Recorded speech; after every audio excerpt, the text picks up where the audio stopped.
Interception पे, data interception का case ये होता है कि आप किसी नेटवर्क पे जब होते हैं या किसी नेटवर्क को कनेक्ट करते हैं, तो जब उस पे कनेक्ट हो जाते हैं आप, तो फिर वहां से भी चांसेस होते हैं कि आपका डाटा, जो भी आपका डाटा है वो कोई दूसरा देख रहा होता है। This is the interception of data, जिसमें आपका डाटा स्टील हो सकता है किसी भी वायर्ड या वायरलेस नेटवर्क में। जब आप कनेक्ट करते हो तो वो जो भी हैकर होता है वो भी उसी नेटवर्क का हिस्सा होता है, और वो फिर जो भी डाटा आपका आना जाना कर रहा होता है उस डिवाइस से लेकर आपकी डिवाइस तक, मोबाइल डिवाइस तक, तो फिर वहां से वो डाटा इंटरसेप्ट कर लेता है।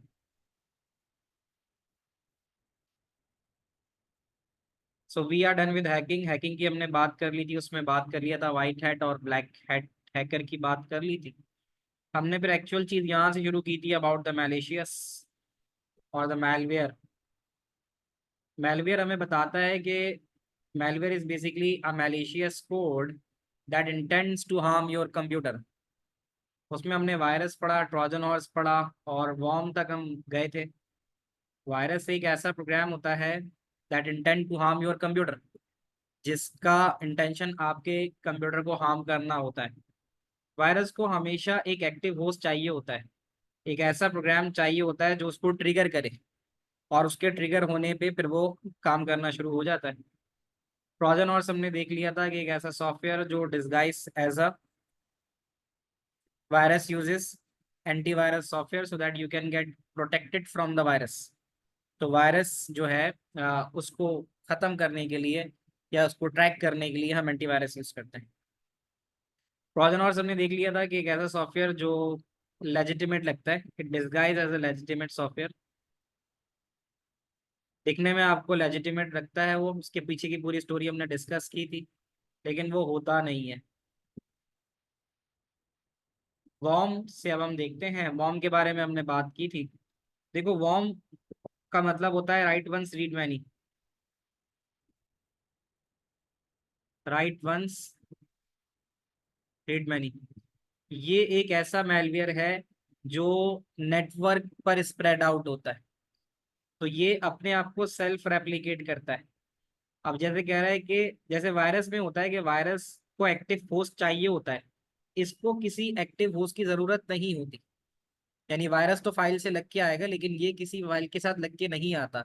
ये अगर किसी नेटवर्क पे है, किसी यूएसबी के जरिए आया है या ईमेल की किसी अटैचमेंट के जरिए आया है, ये ऑटोमेटिकली उस नेटवर्क पे स्प्रेड होता रहेगा बिना किसी एक्शन के एंड यूजर से। यानी इसमें लाजिम नहीं है कि आपकी गलती की वजह से वो आपके नेटवर्क पर अगर कहीं से ये वॉर्म का मैलवेयर आ गया, तो ये आपके पूरे नेटवर्क पर फैल जाएगा। इसके ट्रिगर होना लाजिम नहीं है। स्पाईवेयर की बात करें तो स्पाईवेयर एक ऐसा मैलवेयर है जो आपकी जासूसी करता है। ठीक है, तो वो आपके सिस्टम में इंस्टॉल हो जाता है। आपने कोई गेम किया, कोई मूवी की, उस गेम के साथ ही आपको पता नहीं चला, नीचे टिक लगा हुआ था ऑटोमेटिकली, और आपके सिस्टम में वो सॉफ्टवेयर डाउनलोड हो गया। यानी उस सॉफ्टवेयर के साथ ही आपके साथ जो है वो स्पाईवेयर डाउनलोड हो गया। ठीक है, वॉर्म डेफिनेटली डेंजरस होता है क्योंकि उसमें एक्टिव होस्ट की जरूरत नहीं होती। तो आप कुछ ना भी करो तो वो आपके सिस्टम पे फैलना शुरू हो जाता है। तो स्पाईवेयर में कहता है कि spyware gather information bye monitoring user activities. आप ऑनलाइन बैंकिंग कर रहे हो, ऑनलाइन शॉपिंग कर रहे हो, आप अपना आईडी पासवर्ड डाल रहे हो, तो ये आपकी जो इंफॉर्मेशन गैदर करता है वो बैंक अकाउंट नंबर हो सकता है, क्योंकि स्पाईवेयर के साथ एक टर्म इस्तेमाल होती है दैट इज कॉल्ड की लॉगर।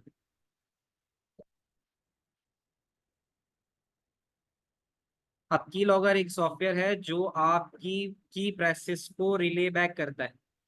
जो भी आप की प्रेस करते हो उसको रिले बैक करता है टू ओरिजिनेटर।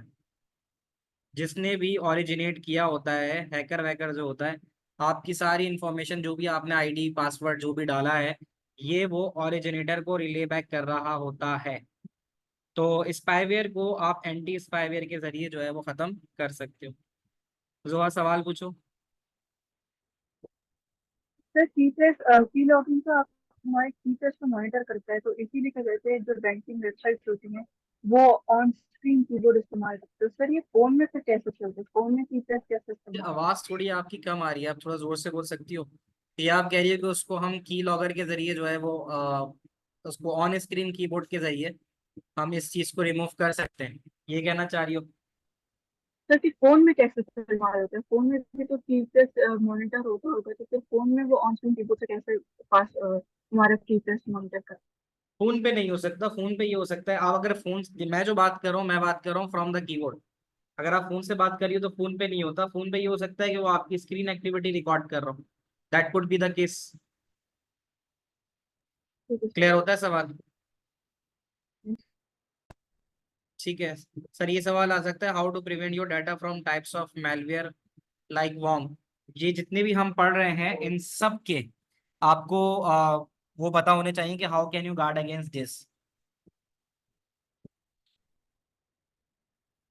तो ये हम अभी डिस्कस करेंगे। उसमें अमूमन ये होता है कि इस तरह की चीजों के लिए ज़ाहिर है अगर स्पाईवेयर है तो एंटी स्पाईवेयर यूज करो। अब जहाँ पे ये चीज आ गई ना कि की लॉगर वाली बात आ गई, एक तो ये कि एंटी स्पाईवेयर आप इस्तेमाल कर रहे हो, बाकी ये कि अगर आप की लॉगर की बात कर रहे हो तो फिर उसके लिए आप ऑन स्क्रीन कीबोर्ड यूज कर सकते हो।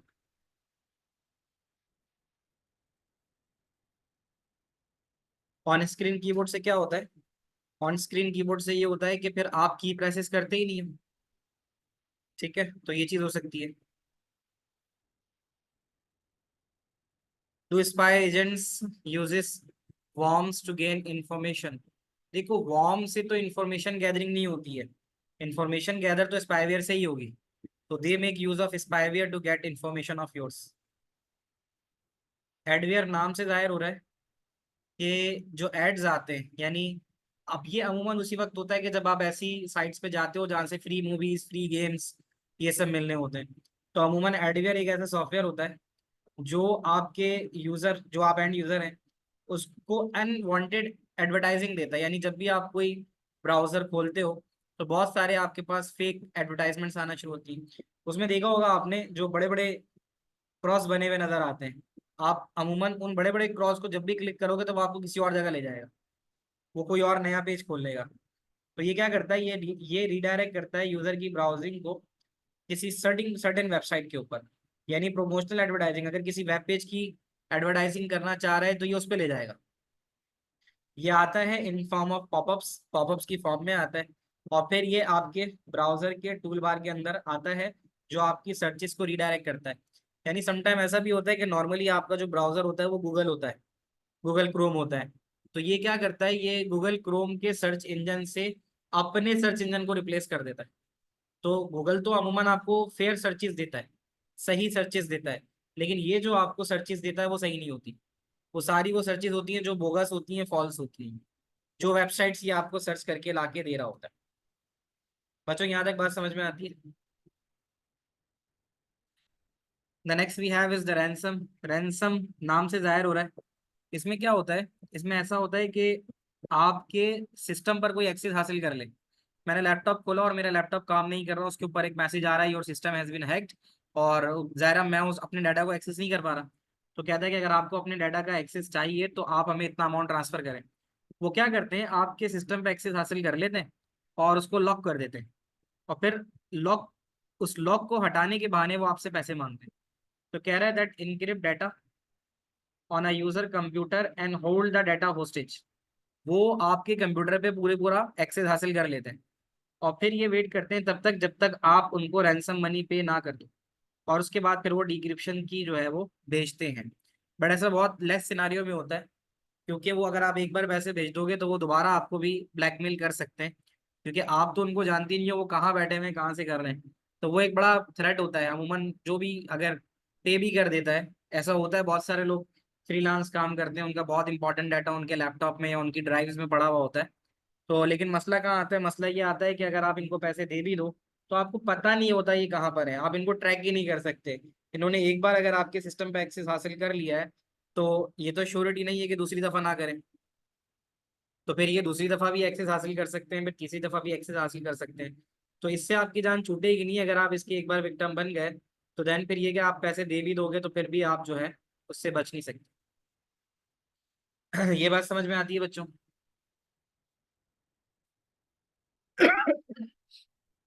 एक सवाल यहाँ पूछ रहा है ये कि वायरस और वर्म का डिफरेंस। तो ये ऑलरेडी मैं बता चुका था कि वायरस को एक्टिव होस्ट की जरूरत होती है, इसको ट्रिगर करने की जरूरत होती है, लेकिन वर्म को ट्रिगर होने की जरूरत नहीं है।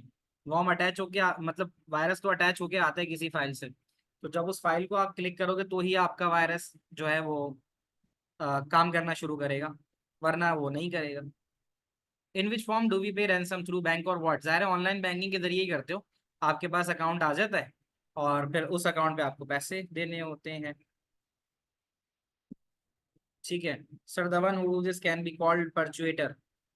परचुएटर की एक्चुअल तुम डेफिनेशन क्या दे सकते हो?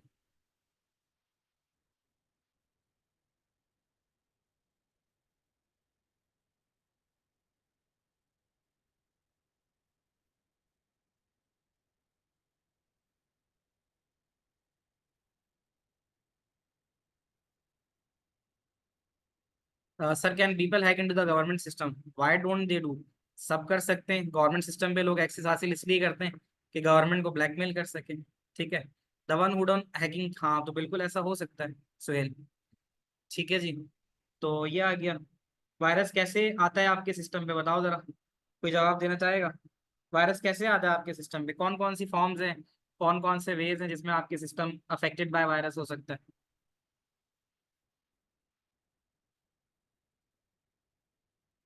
जीमल, आप बताओगी?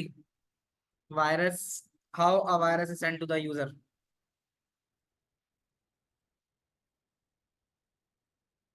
ऐसा हो सकता है आदम, ठीक है। वायरस कैसे आता है, देखो ये वे पूछ रहा है वायरस आएगा कैसे। वायरस आता है आपका ईमेल अटैचमेंट पे। आपको अगर कुछ ईमेल अटैचमेंट आ गई, आपने उसको खोला, वहां से आ जाएगा। वो आ सकता है आपके पास वेबसाइट्स के जरिए, इन्फेक्टेड यूएसबी के जरिए आ सकता है। Email attachment, infected website, infected USB, ये वो सारे वेज है जिसके जरिए वायरस आ सकता है।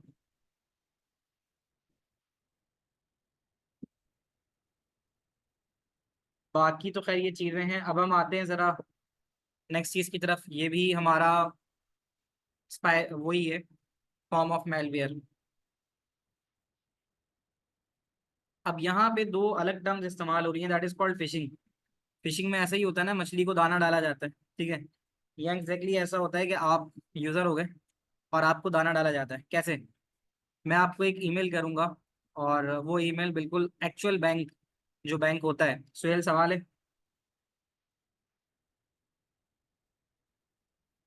तो। सर जो हमें फेक ईमेल्स आते हैं हम उन पे क्लिक करते हैं, जब हमारा पर्सनल डेटा चला जाता है तो वो फिशिंग है या फार्मिंग? जो ईमेल के जरिए होता है वो हमेशा फिशिंग होता है। Okay sir. सर इसमें हमारा पर्सनल डेटा चला जाता है, जो जो उसने ईमेल आया था। इसमें होता क्या है, इसमें ऐसा होता है कि जो यूजर है ना, उसको एक लेजिटिमेट लुकिंग ईमेल नजर आएगी, मतलब आएगी। लेजिटिमेट लुकिंग ईमेल का मतलब जो दिखने में बिल्कुल ओरिजिनल हो, ठीक है। और जैसे आ गई कि भाई आप, मेरा यूबीएल अकाउंट है, तो मेरे पास यूबीएल से ईमेल आती है, ठीक है। तो मेरे पास अचानक से आई कि भाई आपको कॉन्ग्रेचुलेशंस, आपने जो है वो 1 लाख रुपए का इनाम जीत लिया, ठीक है। तो अब उसके लिए, अब आपको वो जो अमाउंट चाहिए, तो उसके लिए आपको जो गिवन लिंक है उस पर क्लिक करना है, जो नीचे दिया गया गिवन लिंक है उस पर क्लिक करना है। वो गिवन लिंक जो खोलेगा वो खोलेगा एक यूआरएल, ठीक है। और वो यूआरएल जो भी खुलेगा वो आपके सामने एक बैंक की फेक वेबसाइट खोल देगा। बैंक, हाँ, वन अकार इन अ बोल गेम शो, ऐसे ही है। तो बैंक की फेक वेबसाइट आपके सामने खुल जाएगी। अच्छा, क्योंकि वो कह रहा है ना लेजिटिमेट लुकिंग ईमेल, तो मतलब उसमें जो बैंक की वेबसाइट होगी वो भी लेजिटिमेट ही लग रही होगी, यानी जो नॉर्मल बैंक की वेबसाइट होती है वैसी होगी। बट हाँ, डेफिनेटली ये जरूर होता है कि वो जो यूआरएल होता है ना, वो यूआरएल प्रॉपर नहीं होता। जैसे यहाँ पे यूबीएल की वेबसाइट है ubl.com.pk, ये एक प्रॉपर वेबसाइट है, जब आप लिखते हो तो ऐसी होती है। लेकिन जब ये वाला यूआरएल खुलता है ना, तो इसके अंदर बहुत सारी वैल्यूज आ रही होती हैं, मतलब ये कुछ अजीब तरह से खुलता है डेफिनेटली, क्योंकि फेक होता है ये, तो इसका कोई प्रॉपर लिंक नहीं होता। सर ये इजीली आइडेंटिफाई नहीं हो सकता कि ये फेक ये हो ईमेल? सकता है, ये बिल्कुल हो सकता है, क्योंकि ये तो यूजर को ट्रिक करता है ना इमोशन से। यूजर सोचता ही नहीं है कि मैं इसमें फंस रहा हूँ। यूजर तो कहते हैं यार 1 लाख रुपए का इनाम मिला है, जल्दी से क्लिक कर लूँ मैं। अब हम, मैं तो पढ़ाने, मैंने पढ़ा हुआ है, मैं आपको पढ़ा रहा हूँ और आप कंप्यूटर के स्टूडेंट हो, आपके लिए तो ठीक है, लेकिन एक कॉमन यूजर जो होगा उसको तो लगेगा यार निकल गया इनाम।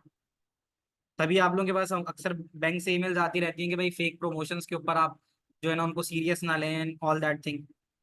तो इसका सिनारियो ये होता है कि इसमें आपको जो ईमेल भेजी जाती है वो आपको रिडायरेक्ट करती है फेक वेबसाइट पे। उस फेक वेबसाइट पे जाके वो आपसे कहता है कि भाई यहाँ पर आप अपना आईडी पासवर्ड डालो, जो नॉर्मल वेबसाइट में डालते हो। लेकिन क्योंकि ये आपकी ओरिजिनल वेबसाइट तो है नहीं, यहाँ जहाँ आपने अपना आईडी पासवर्ड डाला आपका आईडी पासवर्ड गया। तो एग्जैक्टली ये पूरी कहानी है कि sending out legitimate looking email designed to trick recipient and give their personal detail to the sender of the email। यहाँ पे ये काम होता है। तो ये एक अटैचमेंट लिंक के जरिए आता है, और फिर क्या होता है, ये यूजर को लेके चला जाता है फेक वेबसाइट पे। इससे बचने के लिए क्या करना है, इससे बचने के लिए आपने एंटी फिशिंग टूल यूज करना है। एंटी फिशिंग टूल यूज करना है। आपने कभी भी रीडायरेक्शन के थ्रू नहीं जाना। Always always right the name of the website. ठीक है, अगर आप किसी वेबसाइट पे जाना भी चाहते हो तो उसका नाम लिख के जाओ। ठीक है, तो ये इसकी दो तीन चीजें। तो अब इसमें जैसे एंटी फिशिंग आ गया, फिर उसके अलावा हो सकता है कि never go to the website, never go to website through redirection, और always be cautious while opening these types of email. खुद से एहतियात भी करो।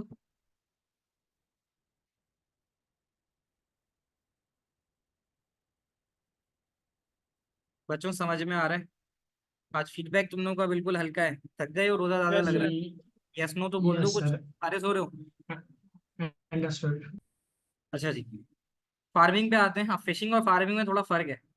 अच्छा, जो मैं बात कर रहा था ईमेल की, तो ईमेल में देखो, ईमेल में क्या है, अब नॉर्मली अगर पेपाल की वेबसाइट है तो पेपाल की वेबसाइट कभी भी इस तरह नहीं होती। जैसे ये तो हो जाएगी कि customer@paypal.com समथिंग करके, लेकिन ये होना कि उसमें लिखा हुआ है कि भाई नोटिस है और 55 है, ये सब चीजें किसी भी लेजिटिमेट वेबसाइट का हिस्सा नहीं कभी बनती। आपके पास जितनी भी लेजिटिमेट वेबसाइट्स हैं उस पर जब भी आपको ईमेल आएगी तो वो हमेशा इस तरह से आती है, कस्टमर एट, और फिर उस वेबसाइट का नाम होता है, उसमें 1 2 3 नहीं लगा हुआ होता। ठीक है ना? तो customer@paypal.com समझ में आता है, लेकिन ये जो कह रहा है नोटिस 55, ऐसा कुछ नहीं है। ठीक है, फिर उसके अलावा अब कॉम्प्रोमाइज को ये लिख रहा है कॉम्प्रीमाइज, स्पेलिंग गलत है। मैरी सवाल पूछो। सर वही पूछ रहा था कि अगर यहीं से दिख जाए कि स्पेलिंग मिस्टेक है तो फिर फिशिंग ही हुआ ना। फिशिंग ही है, सीधी सीधी बात है, क्योंकि देखो ना, जो कंपनी जब लिखती है ईमेल तो बहुत तरीके से लिखती है। अब कस्टमर के बाद इसने कॉमा नहीं डाला यहाँ, डियर कस्टमर, कॉमा नहीं डाला। अब पहली लाइन को जरा पढ़ो, कहाँ गड़बड़ नजर आ रही है? यू, योर हेल्प की जगह यू लिखा हुआ है। ठीक है, to resolve issue with account we have temporarily stop account, suspend account due to problems. ठीक है, हम्म। यहाँ पर आप देख सकते हो कि यहाँ पर जो लैंग्वेज इस्तेमाल की जा रही है तो वो लैंग्वेज जो है, और ये इस तरह के लॉग इन हेयर वाली चीजें, ये सब चीजें नहीं आती। तो ये एक बिल्कुल सिंपलर आपको नजर आ रहा है कि ये एक वो वेबसाइट है, एक वो ईमेल है जो आपको डिसीव करने के लिए लिखी गई है, बनाई गई है। फिशिंग तो हमने देख लिया। फार्मिंग की अगर हम बात करें, फिशिंग तो ये बात हो गई। तो फिशिंग के अंदर ये सारी बातें तो हमने डिस्कस कर ली जो जो गड़बड़े थी। देखो ये कह रहा है ना शॉपी, अब ये एक आपके पास ईमेल आ गई कि have you receive this order, so please confirm in Shopee app by this and transfer the payment to big pharmacy. Is it possible that attacker has a good vocabulary? हो सकती है, लेकिन स्टिल जो आप पकड़ सकते हो ना उसको इस चीज से पकड़ सकते हो। ठीक है, तुम्हारी बात मानता हूँ कि कस्टमर की जो है वो अच्छी वोकैबुलरी हो जाती है, बट स्टिल वो गड़बड़ कर लेते हैं। आप लोगों के पास भी अक्सर आता होगा बेनजीर इनकम सपोर्ट प्रोग्राम से आपके पैसे निकले, तो उसकी भी इंग्लिश बहुत बकवास होती है। उसके अलावा भी आता है बोल गेम शो से आपके पैसे निकले। तो अमूमन जितने भी जो इस तरह के लोग होते हैं वो फिर अजीब ही इंग्लिश लिख रहे होते हैं, तो वो पकड़ में आ ही जाती है, कहीं ना कहीं गलती हो ही जाती है उनकी। और खैर वो लेजिटिमेट ईमेल तो उठा ही नहीं सकते ना। लेजिटिमेट ईमेल तो वैसे ही बैंक को असाइन हुआ हुआ होता है, अगर आप किसी बैंक की वेबसाइट की बात करो। तो ये आ गया। अब आप बच कैसे सकते हो? आप फेक ईमेल्स से बचो। ठीक है ना? तो ऐसा आ गया। उसके अलावा हमेशा HTTPS देखो, इस तरह की जो वेबसाइट्स होती हैं उनमें एस नहीं लगा हुआ होता, ठीक है। और be very very of the popup and use the browser to block them. तो जो पॉपअप सारे होते हैं उनके जरिए कभी भी आप वेबसाइट की तरफ ना जाओ। तो ये वो चीजें हो सकती हैं जिनसे आप बच सकते हो। अब फार्मिंग और फिशिंग दो अलग अलग चीजें हैं डेफिनेटली। फार्मिंग का फर्क ये है कि फार्मिंग में आपके सिस्टम में एक कोड इंस्टॉल हो जाता है।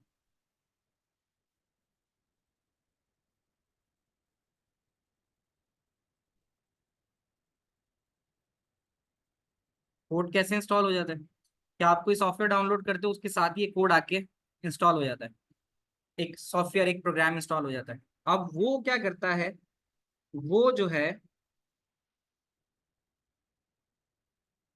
अच्छा, वो क्या करता है, वो भी सेम काम करता है, रिडायरेक्शन करता है, लेकिन वो ईमेल के जरिए नहीं करता।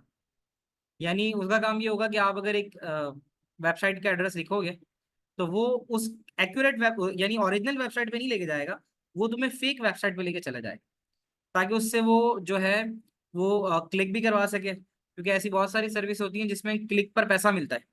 तो ऐसा भी लोग करते हैं कि वो फेक सॉफ्टवेयर बनाते हैं और उनको लेजिटिमेट सॉफ्टवेयर के साथ इंटीग्रेट करते हैं। कि एक नॉर्मल सॉफ्टवेयर था, आपने एक एंटीवायरस अपने पास इंस्टॉल किया, उस एंटीवायरस के साथ जो सॉफ्टवेयर इंस्टॉल हुआ है वो क्या कर रहा है, वो उसने आपके ब्राउजर को हाईजैक कर लिया। तो ब्राउजर का हाईजैक करने के बाद क्या हुआ कि अब आप जब जैसे ही कोई ओरिजिनल वेबसाइट का नाम लिखते हो, आपने भाई लिखा कि GCE गाइड, ठीक है, आपने लिखा GCE गाइड। तो जब आप GCE गाइड ब्राउजर में लिखोगे तो वो आपको GCE गाइड पे लेके नहीं जाएगा। GCE गाइड से रिलेटेड यानी URL लिंक पे अगर आप देखोगे तो GCE गाइड नहीं लिखा होगा, कुछ और होगा। वो मतलब मैच करती हुई किसी चीज से ले जाएगा, लेकिन जब आप उसको खोलोगे तो उसके ऊपर वो एड से भरा हुआ होगा। अब आप उसको क्रॉस करने के लिए जाओगे तो उसमें बहुत सारे क्रॉस ऐसे होंगे, बड़े बड़े इस तरह से किए हुए। तो उसमें जहां जहां क्लिक करोगे वो क्लिक में बंद होने के बजाय वो मजीद नए पॉपअप्स खोलेगा। तो उससे उनको पेपर क्लिक का फायदा हो जाता है जो भी बनाने वाले होते हैं। तो रीडायरेक्ट फ्रॉम जेन्युइन वेबसाइट, तो वो आपको ओरिजिनल वेबसाइट पे नहीं जाने देता। तो जेन्युइन वेबसाइट से ये फेक वेबसाइट की तरफ रीडायरेक्ट करता है फार्मिंग, ठीक है। तो उस पर मैंने लिख दिया है कि फार्मिंग में a code is install on user PC, ये जो कोड है वो इंस्टॉल होता है यूजर पीसी में, और फिर वो रीडायरेक्ट करता है यूजर को फेक वेबसाइट की तरफ। ये सेम वैसे ही है जैसे फिशिंग में होता है, बट यहाँ पे रिडायरेक्शन थ्रू द सॉफ्टवेयर होती है, फिशिंग में थ्रू द ईमेल होती है। जी सुहेल। सर ये पीसी के अंदर कोड कोड जो है इंस्टॉल कैसे हो जाता है? पीसी में जो कोड है वो इंस्टॉल कैसे हो जाता है? वो ऐसे इंस्टॉल हो जाता है कि आप नॉर्मली गेम्स वगैरह या मूवीज वगैरह अपने पास कहीं ना कहीं से वेबसाइट से डाउनलोड करते ही हो। तो बहुत सारे जी गेम्स सर। ऐसे होते हैं उनमें इंटीग्रेट होके आ जाता है। इंटीग्रेट से मुराद है कि ओके सर। आपने तो गेम किया है लेकिन पता चला उस गेम के साथ ये वाला कोड आ गया। Okay sir. डेफिनेशन में भी यही कहता है कि malicious code installed on user PC that redirect the user to the fake website. Mehdi बताओ कोई सवाल। सर अगर एक ही बंदा वेबसाइट्स को चला रहा होता है और अगर लोगों के साथ ये लोग उसको रिपोर्ट करें, तो फिर जो ब्राउजर्स होते हैं वो उसको फिर दोबारा बनाने देते हैं या फिर उसकी वेबसाइट ब्लॉक कर देते हैं? नहीं, ब्लॉक हो जाती है, मतलब वो तो, ये जो चीजें होती हैं तो इतनी तेजी के साथ चल रही होती हैं कि अगर ज़ाहिर है यूजर की तरफ से जा रहा है कि भाई ये वेबसाइट सही नहीं है, और वो ऑलरेडी इंटरनेट के ऊपर भी वैसे भी ऐसे सर्विसेज खुद चल रही होती है जो इस तरह की वेबसाइट्स को पकड़ती हैं, देखती हैं। तो आप अगर अच्छा। उसको फ्लैग कर देते हो कि भाई ये इनअप्रोप्रिएट है तो वैसे ही ब्लॉक हो जाती है। ओके। अच्छा, फार्मिंग समझ नहीं आया, फिशिंग समझ में आया। आदम और मसब, यस सर। ठीक है। फिशिंग और फार्मिंग में सिर्फ फर्क इतना ही है, देखो दोनों रिडायरेक्ट कर रहे हैं। यहाँ देखो देखो लिखा हुआ है रिडायरेक्ट यूजर। अगर आप फिशिंग में हो तो फिशिंग के अंदर भी यही होता है कि वो भी आपको रिडायरेक्ट करता है।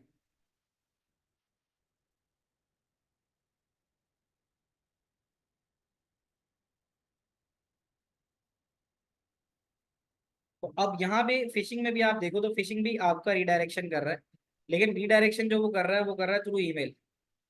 ये फर्क है, फिशिंग में जो भी काम हो रहा है वो ईमेल के जरिए हो रहा है, फार्मिंग में ईमेल के जरिए नहीं होता। ऐसे समझ, फार्मिंग में क्या होगा कि आपको कोई गेम खेलना था इंटरनेट से, आपने वो गेम डाउनलोड किया, आप लोग नेक्स्ट कर करके, हम लोग सब जब भी कोई गेम वगैरह डाउनलोड करते हैं तो हम कौन सा रुक के उसको पढ़ते हैं, हम नेक्स्ट नेक्स्ट करते हुए निकल जाते हैं। हमें अंदाजा नहीं होता कि उसमें जब इंस्टॉलेशन हो रही होती है तो ऐसे एक टिक भी बना हुआ होता है जो लगा, यानी टिक लगा हुआ होता है। तो वो बेसिकली क्या होता है, उससे पहले लिखा हुआ होता है कि इंस्टॉल, और लेट सपोज कोई भी फाइल है, installed DLL files, let suppose ऐसे आ रहा है, इंस्टॉल DLL फाइल्स। तो जब आप उस गेम को इंस्टॉल करने लगे तो आपने नेक्स्ट कर दिया, आपने इसकी तरफ ध्यान नहीं दिया,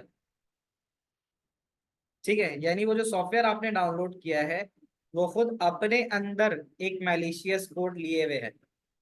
अगर उस वो आपके सिस्टम में इंस्टॉल्ड हो गया तो वो ये करेगा कि जब भी आप कोई वेबसाइट लिखोगे तो वो उस वेबसाइट पे ओरिजिनल पे ले जाने के बजाय आपको फेक पे ले जाएगा। अब बताओ मसब और आदम, आई बात समझ में?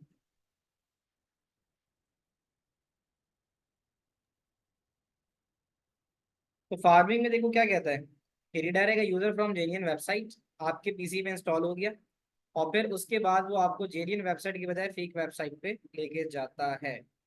बेटा हमने अब तक सारे जितने भी वो हैं मेलवेयर्स हैं हम उसी के ऊपर डिस्कस कर रहे हैं, ताकि सवाल पूछो। सर आपने बताया था कि जो कोड है वो यूज़र के कंप्यूटर के ऊपर मतलब डाउनलोड होता है, शायद दूसरे नोट्स बुक में भी ऐसी है, लेकिन इसमें ये वेब सर्वर्स का क्यों लिखा हुआ है कि वेबसाइट के अंदर वो कोड इंसर्ट हो वैसा जाता है? होता है ना, वो वेबसाइट में कोड नहीं इंसर्ट होता, मैं समझाता हूँ। आपने आई गेस शायद अगर इसकी दी हुई हो, हाँ, जैसे वो एग्जाम्पल दे रहा है, तो ये आ गया।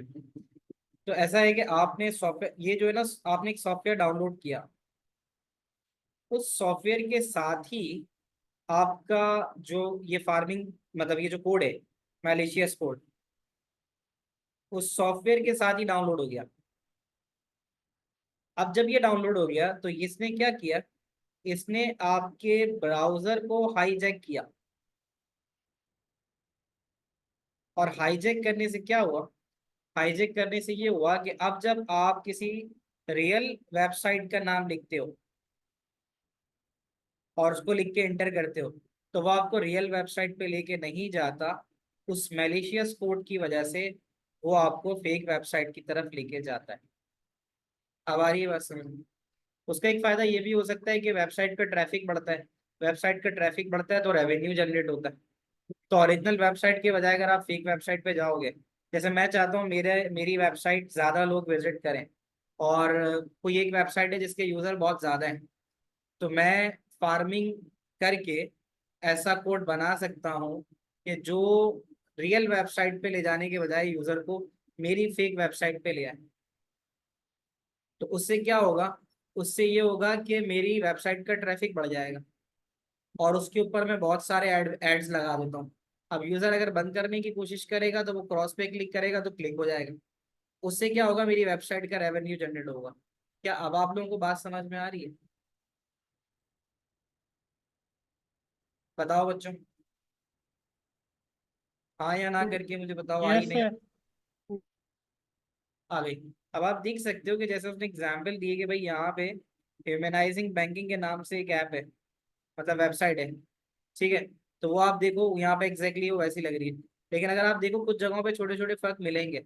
अच्छा, वेबसाइट को कॉपी करना कोई मसला है नहीं, राइट क्लिक करके व्यू सोर्स करके आप सेम कंटेंट पूरा उठा सकते हो।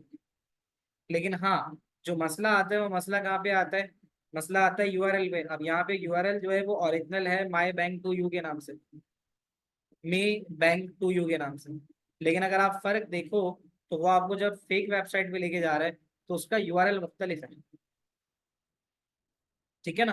तो वो रियल और फेक वही चीज कह रहा है। अब देखो होगा क्या, होगा ये यहाँ पे कि यही चीज हो सकती है कि आप जो लेजिटिमेट के अंदर अपना यूजर आईडी पासवर्ड डाल लो, अगर आप फेक पे चले गए तो वहां पर आप डाल दोगे, जब आप वहां डाल दोगे तो फिर वो आपके लिए थ्रेट हो जाएगा।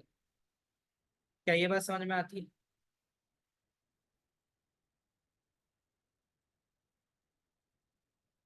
जी मेहनत, पूछिए।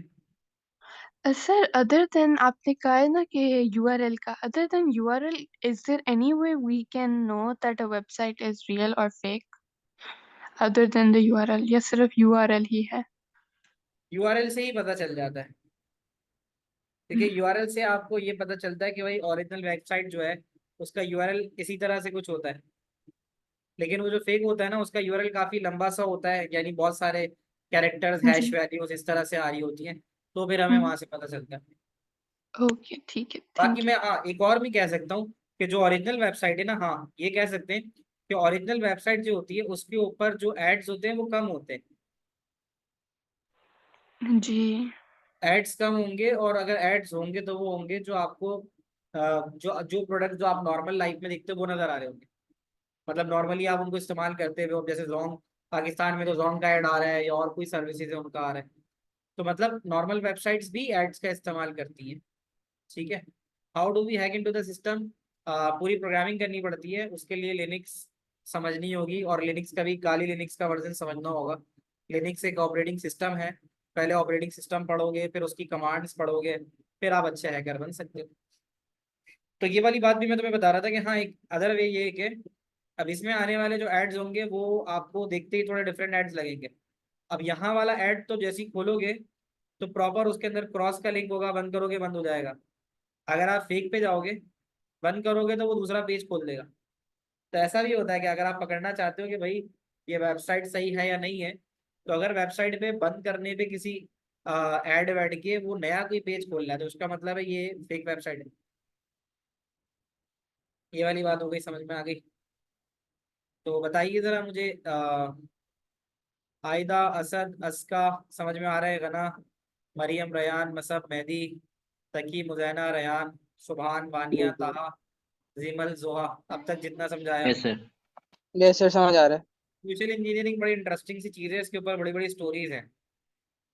तो ये वाली मैं चलो नेक्स्ट क्लास में इसकी स्टोरी बताऊंगा क्या है, इसमें हुआ क्या है। पाकिस्तान में ऐसा बहुत हो जाता है कि सोशल इंजीनियरिंग में यूजर को ट्रिक किया जाता है। ठीक है। यूजर को ट्रिक ऐसे किया जाएगा कि फॉर एग्जांपल मैं आपको कॉल करके बोलूं कि सर वो मैं इजी पैसा से एक अमाउंट ट्रांसफर कर रहा था, वो गलती से ना आपके नंबर पे आ गया है, तो वो एक कोड आया होगा, आप वो मुझे काइंडली भेज दें, मेरा बड़ा नुकसान हो जाएगा अगर वो कोड आपने मुझे नहीं भेजा तो। अब वो क्या है, वो बेसिकली वो कुछ ऐसे कोड्स होते हैं जो बेसिकली वो आप ही के अकाउंट को हैक करने की कोशिश करते हैं। उनका अटेम्प्ट होता है कि वो आप ही के अकाउंट को अटैक करें। तो सोशल इंजीनियरिंग में देर आर यहाँ 6 चीजें या 5 चीजें थी सोशल इंजीनियरिंग में जो आती हैं। आई गेस इसने यहाँ पे तो उसके बारे में नहीं बताया हुआ, लेकिन मैं उसको पूरा डिस्कस कर लेता हूँ थ्रू द बुक। तो सोशल इंजीनियरिंग की जो बात हो रही है उसके अंदर यहाँ 5 चीजें उसने बताई हैं कि सोशल इंजीनियरिंग में यूजर को ट्रिक किया जाता है। ट्रिक कैसे किया जाता है? इंस्टेंट मैसेजिंग के जरिए। ठीक है। ये वही चीज आ गई कि भाई आपका बेनजीर इनकम सपोर्ट प्रोग्राम में इतना अमाउंट निकला। ठीक है, ऐसा भी हो सकता है। या आपको इंस्टेंट मैसेजिंग, आपके मैसेज के ऊपर एक मैलिशियस लिंक आया और आपसे कहा गया कि भाई इस लिंक को क्लिक करें और अपना अमाउंट या अपना जो भी अवार्ड है उसको क्लेम करें। तो आप कभी भी अपने पास आने वाले इंस्टेंट मैसेजेस के लिंक को क्लिक करके डायरेक्ट रीडायरेक्ट ना करवाओ। ठीक है। बाकी उसके अलावा स्केयर वेयर है। स्केयर वेयर में आपको डराया जाता है कि भाई आपका सिस्टम, आपने देखा है मोबाइल यूज करते हुए कभी कि ऐसा आ रहा होता है कि भाई आपके सिस्टम में वायरस आ गया है और जल्दी जी से जो है सर। ना एंटीवायरस इंस्टॉल करें, हालांकि होता कुछ भी नहीं है। हाँ, social engineering lead to phishing होता है।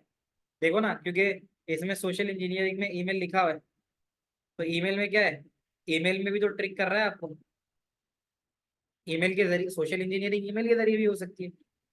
फिर एक चीज कहलाती है बेटिंग। बेटिंग में क्या होता है? बेटिंग में होता है कि इन्फेक्टेड यूएसबीज जो होती है ना, इन्फेक्टेड यूएसबीज को स्प्रेड आउट कर दिया जाता है। अब अगर आपको कहीं से एक यूएसबी मिल जाए तो सबसे पहले क्यूरोसिटी में आके आप उस यूएसबी को लगाओगे।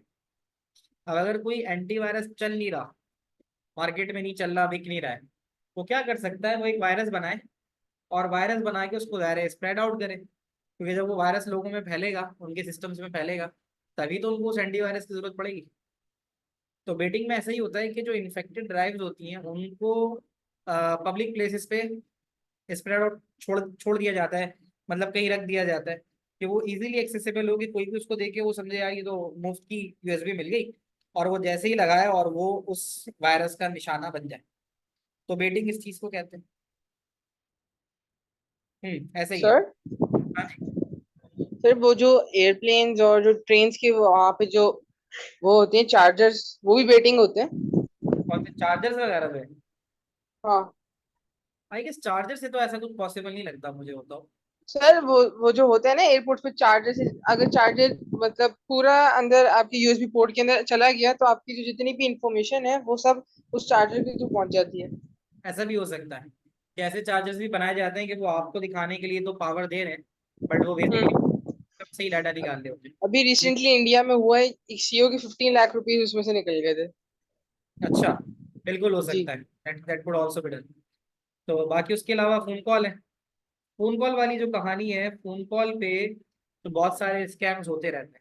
इसको मैं जरा आपको बुक से पढ़ाता हूँ, ताकि इसमें इतना ज्यादा कंटेंट नहीं है। तो गिव मी अ मिनट, मैं बुक से आपको इसको बताता हूँ। सोशल इंजीनियरिंग की जो हम बात कर रहे थे, तो उसमें देखो कहता है कि ये सोशल इंजीनियरिंग क्या है। सोशल इंजीनियरिंग में जो हैकर्स होते हैं वो ऐसी सिचुएशन क्रिएट करते हैं जिससे जो विक्टिम होता है वो अपनी गार्ड, जो भी उसके आईडी पासवर्ड या जो भी इंफॉर्मेशन होती है वो ड्रॉप कर जाता है। तो क्या करता है, ये मैनिपुलेट करता है यूजर की जो नॉर्मल सिक्योरिटी प्रोसीजर्स होते हैं उसको। तो ये 5 टाइप्स के आपके सोशल इंजीनियरिंग के तरीक़ेकार हैं।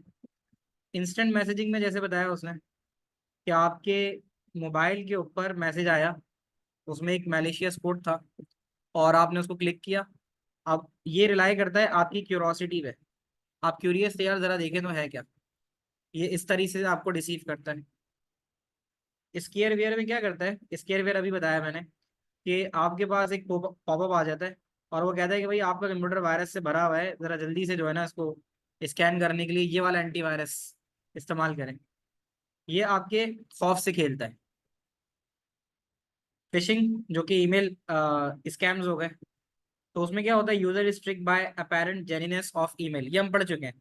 तो ये जो ईमेल स्कैम है ये थ्रू फिशिंग होता है, जिसके अंदर आपके पास एक ईमेल आती है और वो ईमेल आपको रिडायरेक्ट करती है। बेटिंग का मैं बता चुका हूँ कि साइबर क्रिमिनल जो इन्फेक्टेड यूएसबीज होती हैं उनको वो जो है कहीं भी मॉल्स वगैरह में छोड़ देते हैं, और जैसे फिर आप प्लग इन करते हो तो फिर आप उस मैलिशियस कोड का शिकार हो जाते हो। तो ये भी आपकी क्यूरोसिटी के ऊपर बेस करती है। और आखिर में फ़ोन कॉल, कि भाई आपको कॉल आती है, ठीक है। जैसे एक बंदा अब कहता है कि एग्जाम्पल, एक आईटी प्रोफेशनल की कॉल आई आपके मोबाइल फ़ोन पे, और वो कह रहा है कि भाई आपकी डिवाइस पीडीए से जो है ना वो रजिस्टर्ड नहीं है। आपने ऐसा करना है कि आपके मोबाइल पे कोड आया होगा, आपने वो कोड हमें बताना है, तो हम आपकी डिवाइस जो है वो रजिस्टर्ड कर देंगे, ठीक है ना। तो इस तरह से भी हो सकता है। तो उससे क्या होगा, उससे ये होगा कि ऐसे मतलब सॉफ्टवेयर्स जो किसी के भी मोबाइल फोन पे एक्सेस हासिल करना चाहते हैं, तो उस कोड के लिए उनको क्या चाहिए होता है, कोई ना कोई ओटीपी चाहिए होता है। तो वो ओटीपी आपके सिस्टम पे आता है। तो the user is advise to download some special software. अब वही वाली बात आ गई, आपसे कहा गया कि आपको एक लिंक भेज रहे हैं हम, मैसेज पे उसको क्लिक करें, वो आपसे एक सॉफ्टवेयर डाउनलोड करने का बोलेगा, वो सॉफ्टवेयर डाउनलोड करें, वहां पर अपने मोबाइल की इन्फॉर्मेशन डालें, आपका मोबाइल पीटीए अप्रूव्ड हो जाएगा। आपने ये सारा काम कर दिया और आपका पूरा मोबाइल जो है वो उनके हाथ में चला गया, उसका पूरा एक्सेस।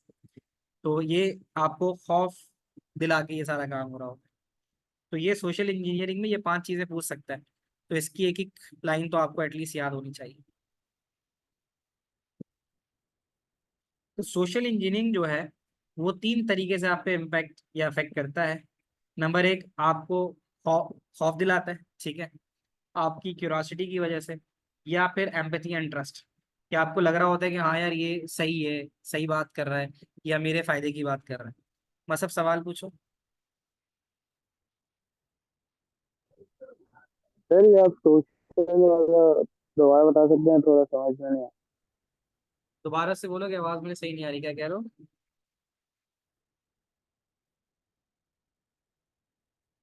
रिपीट या टेक्स्ट लिख दो। अब इसमें एक बात यह है कि वो कहता है कि ये जो पूरा सिनारियो आपको पढ़ा रहा हूँ मैं, इसमें कहीं हैकिंग कह रहा है ना, there is no hacking involve, क्योंकि इसमें सारा काम यूजर खुद से कर रहा है। यूजर को ऐसी सिचुएशन में फंसाया जा रहा है, ठीक है, कि जो है वो अलाउ कर रहा है साइबर क्रिमिनल्स को कि वो उसके पीसी पे, उसके डाटा पे एक्सेस हासिल करें, ठीक है। तो फिर वो यूजर को इन है रश और हरी कर देते हैं कि यूजर खुद से डाउनलोड कर ले मैलिशियस सॉफ्टवेयर, या फिर वो किसी भी एक वेबसाइट की तरफ चला जाए। बच्चों सोशल इंजीनियरिंग समझ में आया? अब ये जो नीचे ये वाला सवाल है ना, ये वाला जो सवाल है, कोई सवाल तो नहीं किसी का? आगे बढ़ू। तो ये वाला सवाल है वर्कबुक का। उसमें उसने ये 4 मार्क का सवाल पूछा है कि जब भी कोई साइबर अटैक होता है तो उसके कितने स्टेजेस होते हैं। आप देख सकते हो साइबर अटैक जब होता है तो उसको 4 स्टेजेस में होता है। सबसे पहले हमला करना किस पे, द विक्टिम आर आइडेंटिफाइड, और फिर information about the victim gathered and method of attack decided. यार इस अटैक करना कैसे है, इसके ऊपर पहले बंदा तलाश किया जाए जिसको अटैक करना है, और फिर method of attack number 1। Stage 2 में जब आप विक्टिम को टारगेट करोगे, ठीक है, तो ये देखोगे किसके जरिए कर रहे हो, ईमेल के जरिए, फोन कॉल के जरिए, ठीक है। तो ये चीज हो गई। तो विक्टिम पहले वाले में विक्टिम को आइडेंटिफाई करते हैं, पहले वाले में विक्टिम आइडेंटिफाई होता है, दूसरे वाले में उसको टारगेट करते हैं। तीसरे वाले के अंदर जो कुछ आपने करना होता है, जो अटैक होता है वो आप एग्जीक्यूट करते हो। तो उससे आप क्या कर सकते हो, उससे आप इंफॉर्मेशन ऑब्टेन कर सकते हो उस यूजर की, ठीक है। और सबसे आखिर में अपने ट्रेसेस मिटाते हो। जब अटैक हो जाता है, जब जब जब साइबर क्रिमिनल जो होते हैं वो when the cyber criminal has decided they have what they want, उनको जो चाहिए था हमारी पर्सनल इंफॉर्मेशन, तो फिर वो क्या करते हैं, वो तमाम के तमाम जो ट्रेसेस हैं किस आईपी से आए थे, किन डिवाइसेस के जरिए आए थे, तो उन सारी चीज़ों को वो रिमूव कर देते हैं। क्या ये बात समझ में आती है? इस सवाल आ जाता है कि what are the course of action taken by cyber criminal in targeting their victim. तो ये सवाल जो है वो आ जाता है। अब इसके बाद बच्चों ये access level I guess 1 page 2 page anti malware, फिर 2 स्टेप वेरिफिकेशन। तो आप समझ लो इंशाल्लाह इन द सैटरडे क्लास हम यहाँ पे इसको चैप्टर नंबर 5 को फायरवॉल और एसएसएल ये खत्म कर देंगे चैप्टर नंबर 5 को। और उससे पहले फिर आपकी जो उसकी क्लास है किसकी, पास पेपर की, फिर वो जो क्लास है वो हम इंशाल्लाह कंडक्ट कर लेंगे। आप लोगों की कल किस टाइम पे क्लास नहीं है, इवनिंग में किसी टाइम पे, यानी सबकी सबकी अवेलेबिलिटी बताओ मुझे।